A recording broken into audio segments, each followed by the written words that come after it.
नमस्कार. महाराष्ट्र टाइम्समध्ये आपल्या सर्वांचं स्वागत आहे. सध्या शिवसेना उद्धव बाळासाहेब ठाकरे पक्षामार्फत महाराष्ट्रभर रामरक्षा आंदोलन उभारण्यात आलेलं आहे. उद्या 18 तारीख आहे. उद्या पक्षप्रमुख उद्धव ठाकरे हे नागपुरात असतील. विशेषतः नागपुरात म्हणजेच फडणवीसांच्या बालेकिल्ल्यात आहेत आणि त्यातल्या त्यात रामनगरात आहेत. ज्या रामनगराच्या मंदिरातून फडणवीस आपल्या प्रचाराची मुहूर्तमेढ रोवतात, त्या रामनगरच्या मंदिरामधून उद्या रामरक्षा आंदोलन पुकारण्यात येत आहे. माझ्यासोबत महानगरपालिकेच्या विरोधी पक्षनेत्या किशोरीताई पेडणेकर आहेत. ताई, स्वागत आहे महाराष्ट्र टाइम्समध्ये तुमचं. रामरक्षा आंदोलन ते फडणवीसांच्या बालेकिल्ल्यातून पक्षप्रमुख उद्धव ठाकरे. रामरक्षा या पृथ्वी तलावर जे सजीव आणि जे बोलू शकतात असं मानव प्राणी कोणी बोलू शकतं. रामरक्षा म्हणजे काय, कोणाची जहागीर नाही. आणि जसंच माननीय मुख्यमंत्री यांनी नेहमीच सांगितलं, तुम्ही म्हणजे महाराष्ट्र नाही. तर आता मुंबईकर म्हणा किंवा महाराष्ट्रात नागपूर म्हणजे मग तुम्ही आहात का, किंवा रामटेक म्हणजे तुम्ही आहात का, असा सवाल निर्माण होतो. आणि या लोकांनी ते नरेटिव्ह पसरवलं. अख्खा काँग्रेस पक्षाचे लोक स्वतःच्या पक्षात घेऊन त्यांना गुडगुडीत करण्याचं काम भाजप करते.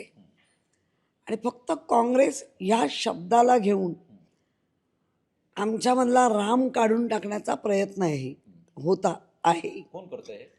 भाजप.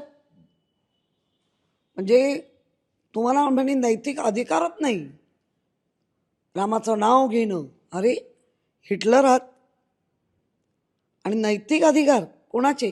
आमचे.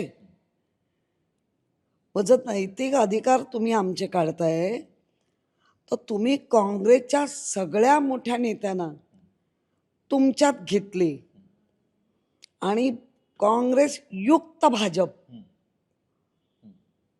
तुम्ही उलट एकीकडे तुमचा नारा काय, काँग्रेस मुक्त भारत, आणि आता काँग्रेस युक्त भाजप हे झालंय. आणि मग जर काँग्रेस युक्त भाजप आहे तर मग ह्यांना रामाचं नाव घेणं, ह्यांना तरी काही नैतिक अधिकार? असं एका वाक्याला म्हणजे एका प्रश्नाला एक उपप्रश्न होऊ शकतो ना. त्यामुळे कोणाचा नैतिक अधिकार काय हा तुम्हाला कोणीच दिलेला नाही. तो दिलेला अधिकार आहे तो संविधानाने, परमपूज्य डॉक्टर बाबासाहेब आंबेडकरांच्या संविधानाने दिलेला अधिकार आहे. लोकशाही मानतो, आपल्याकडे ठोकशाही किंवा दंडेलशाही किंवा हुकुमशाही नाही. आपल्याकडे वाटचाल चालली आहे पण नाही आहे. मग तसं जर आहे तर तुम्हाला उद्धवजींनी आत्ता रामरक्षा म्हणणं ते त्यांच्या मनाचा प्रश्न. नाही, किशोरीताई, मुळात पहिला जो आंदोलन झाला तो दादरला झाला आहे, दादरच्या गल्ल्यांमध्ये झाला आहे. थेट दुसरं आंदोलन जे आहे ते फडणवीसांच्या नागपुरात होतं आहे. ते पुण्यामध्ये पण घेतलं गेलं असतं, संभाजीनगरला घेतलं असतं, कोल्हापूरला झालं असतं, मात्र नागपूरच का? नाही, मुळामध्ये तुम्ही अशी वर्गवारगी करणं, कोणी तुम्ही म्हणजे कोणी, नागपूरच काय. जर तुम्ही आपला विचारताय महाराष्ट्र काय, तुम्ही म्हणजे महाराष्ट्र नाही, तर आम्ही पण म्हणतोय तुम्ही म्हणजे नागपूर नाही. आपल्याकडे म्हणजे सिंधुदुर्ग, कोकण, नंतर मराठवाडा, विदर्भ, उत्तर महाराष्ट्र, पश्चिम महाराष्ट्र, अशी वर्गवर्गी आहे ना. घेतलाय नागपूरच्या लोकांचा अधिक जोर लागला असेल लवकर या आमच्याकडे, घेतलं नागपूर, तर काय प्रॉब्लेम आहे. संजय राऊतांनी मागणी केली आहे, एक सार्वजनिक पत्र लिहिलं आहे फडणवीसांना, आम्ही रामरक्षा आंदोलन करतोय रामनगरच्या मंदिरामध्ये, तुम्ही इन्व्हाइट आहात. हा, मग जायला पाहिजे. जर रामावर खरं प्रेम आहे आणि तोंडपाठ रामरक्षा आहे त्यांनी म्हटलं होतं तर ऐका ना. हो, म्हणूनच तिथे कुठलाही भटजी न घेता तुम्हीच भटजी बनून उभे राहा, तोंडपाठ बना. कारण रामरक्षा याचे जे श्लोक आहेत ते पूर्ण रामरक्षा जर बघितली तर तीन योगात रामरक्षा आहे. एक तुमचा कर्मयोग, या ह्याच्यामध्ये एक भक्तियोग आणि एक साधना योग.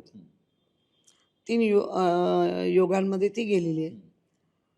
कर्मयोग, भक्तियोग योग सगळ्यांमध्ये असतो, तो काय दाखवायची गरज नाही. आणि सतत शेवटचा जो लास्ट आहे, जो आपण म्हणतो राम रामेति रामे रमे रामे रमे मनोरमे सहस्रनाम ततुल्यम रामनामावराननी, ह्याची इतकी मोठी तुलना आहे. तो साधनेचा विषय आहे. त्या साधनेमध्ये तुम्ही हे जर 16 वेळा म्हणालात तर आपल्याला 1000 नामावली म्हणण्याचं पुण्य लाभतं. पुण्य म्हणजे आता पुण्याची गणना कोण करे असं जर म्हटलं आहे साधू संतांनी, तर वाचासिद्धी होते. वाचासिद्धी म्हणजे काय, तर चांगल्या उच्चाराने आणि चांगल्या विचाराने माणूस प्रगत होतो. असं ते रामरक्षाचं महत्त्व आहे. आता त्या महत्त्वाला तुम्ही राजकारणात का जोडताय? जर आपल्याकडे लहान जन्माला आल्यापासून, म्हणजे आमच्याकडे तरी तशी पद्धत आहे, जन्माला मूल आलं तर त्याच्या कानात पहिल्यांदा हातात मूल आलं की रामकृष्ण हरी ही ओळख द्यावी लागते. ते जन्माला येणाऱ्या मुलाला माहिती नसतं मी कुठल्या धर्मात आलो आहे किंवा कुठल्या जातीत आलो आहे. त्याचं एवढंच नातं असतं, मी आईने मला जन्म दिला, आईबापानी. बाप तर नंतर बघतो, पण पहिली आई बघते आणि आईनंतर त्यांच्या घरात जे कोण मोठे आहेत ते बघतात, आणि तेव्हा ती प्रघात आहे. नाही, मुद्दा असा आहे की सुरेताई, फडणवीसांनी म्हटलं होतं दादरच्या आंदोलनानंतर, कारण की त्याच्यामध्ये ट्रोल पण झाले होते उद्धव ठाकरे. फडणवीसांनी असं म्हटलं होतं की जर उद्धव ठाकरेंनी मला बोलवलं रामरक्षा स्तोत्र बोलायला तर मी येणार. त्याच्यानंतर उद्धव ठाकरेंनी घोषणा केली की मी नागपुरात येतोय. आणि सर्वात महत्त्वाचं म्हणजे संजय राऊतांनी लेटर लिहिले थेट मुख्यमंत्र्यांना. तर मग तुम्हाला काय वाटतंय, आता त्यांनी तर म्हटलं होतं की मी जाईल, मग संजय राऊतांच्या पत्राला प्रतिसाद देतील असं तुम्हाला वाटतंय? नाही, मला असं वाटतं की आजही ते देवेंद्र फडणवीस हे तसे सहयोगी आहेत. म्हणजे कोणाच्या, हां, सहयोगी आहेत. मी जे आहे कबूल ते करते, सहयोगी आहेत. त्यामुळे आपल्या बरोबरीच्या लोकांनी कोणाला आपल्याला बोलवलं आहे तर मे बी ते जातीलही. फक्त त्यांच्या वेळेचं काय मला माहिती नाही, नियोजन जातील. आणि रामरक्षा बोलले कोणी, प्रगती पुस्तक काय आपण एकमेकांना ठरवू शकतो का? एखाद्या वेळेला मला नाही बोलायचं आहे किंवा माझं बोलताना, म्हणजे मी जेव्हा देवाजवळ उभी राहून आम्ही बोलतो तेव्हा देवा आणि माझ्यामध्येच कनेक्शन असतं, असं बरेच जण म्हणतात. तर काय म्हणजे त्यांनी नाही म्हटल्यावर त्याच्यावर काय टीका? ते शांतपणे बघा. आपल्याकडे श्रवण म्हणजे आपल्या अनेक भक्तियोग आहेत किंवा श्रवण भक्ती ही जास्त श्रेष्ठ मानली आहे संतांच्या भूमीत. मग त्यांनी श्रवण केली, हजारो लोक तिथे उपस्थित होते. त्यांनी जेव्हा रामरक्षा बोलले तेव्हा उद्धवजींनी ती श्रवण करण्याची हे केलं तर 1000 पटीने उलट त्यांना ते मिळालं पुण्य, असं म्हणायला हवं. त्याच्यामुळे तुमचे नक्की ऑब्जेक्शन कशी बालिश येतात?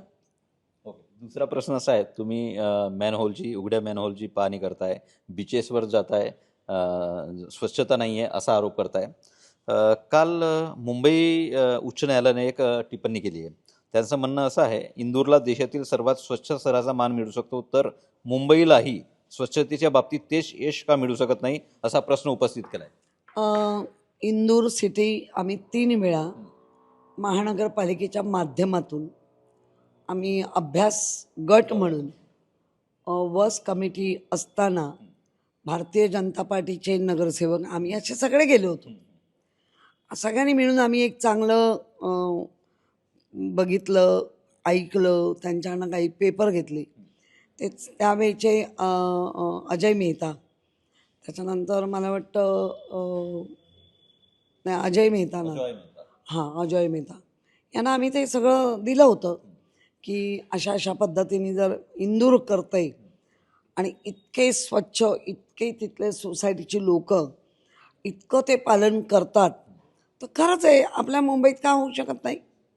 नाही होत आहे ना फक्त. का होऊ शकत नाही असा प्रश्न मी प्रशासनाला विचारते. प्रत्येक वेळेला पक्षापक्षाने एकमेकांशी भांडायचं, त्यापेक्षा सर्व पक्षांनी एक होऊन प्रशासनाला जाब विचारणं हा जास्त सोयीस्कर होईल. ओके. चेंबूर दुर्घटना प्रकरणी तुमची विरोधी पक्षनेते म्हणून महापौर तावडे मॅडमचं आणि मनसे नेते संदीप देशपांडे किंवा गटनेते यशवंत किल्लेदार असतील, सारखी मतं आहेत. तुम्ही जो क्लीन चिट दिला आहे आयुक्तांनी, त्याला विरोध केला आहे, मान्य नाही असं म्हणताय तुम्ही. नाही, त्या गोष्टीला आम्हाला आत्ता पण एक व्हिडिओच्या माध्यमातून रील आली आहे.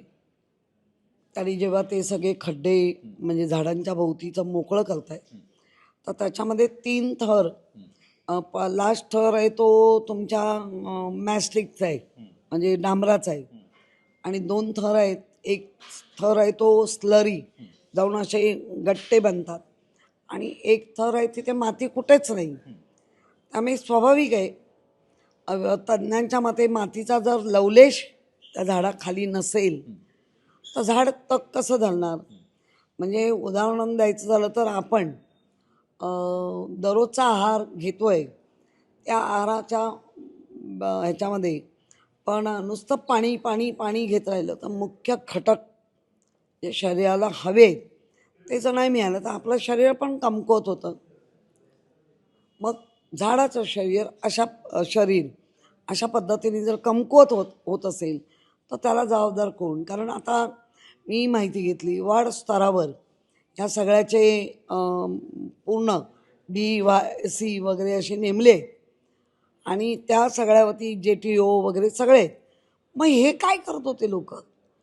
कारण याच्यासाठीच आपण म्हणजे एका पदाची 100 पदं निर्माण केलीत, आणि त्या 100 पदामध्ये प्रत्येकाला आपण एक एक जबाबदारी दिली, तर खालून ती जबाबदारी वर गेली पाहिजे, आणि वरून ती दिली गेली पाहिजे, आणि खालून सांगितली गेली पाहिजे. असा तो मेळ आहे, पण तो मेळ होताना दिसत नाहीये. किशोर येत आहे, शेवटचा प्रश्न आहे. काल नाशिकमधील 14 नगरसेवकांची बैठक झाली मातोश्रीवरती. उद्धव ठाकरे म्हणतायत व्हाईट कार्ड निघून जाईल आणि चांगले दिवस नक्कीच येतील. बघा, जर अमावास्येचा काळाकुट्ट अंधार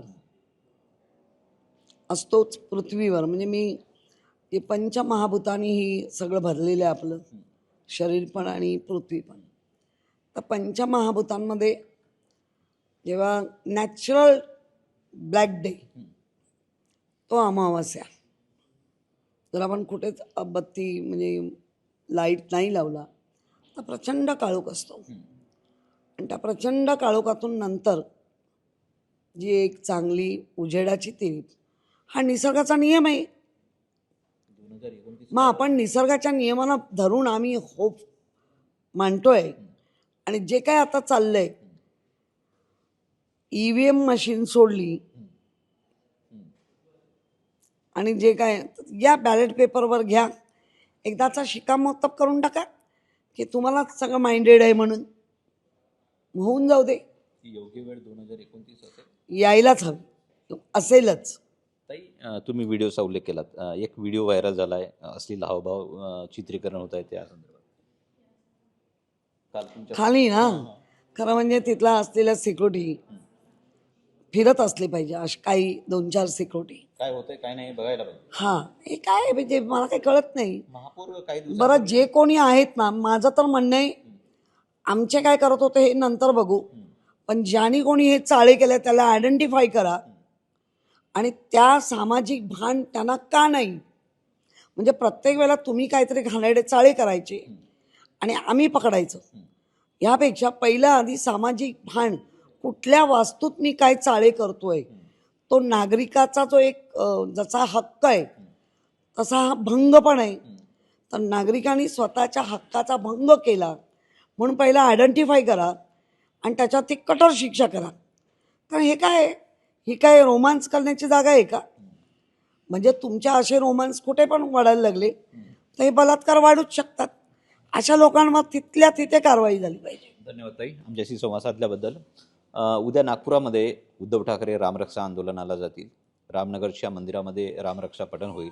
एकंदरीतच त्या राजकीय घडामोडी आपण त्यावरती लक्ष ठेवणार आहोत. नेमकं उद्या नागपुरात काय घडतं ते पाहणं महत्त्वाचं ठरणार आहे. मी कुमार टेंबरे, महाराष्ट्र टाइम्स ऑनलाईन, मुंबई.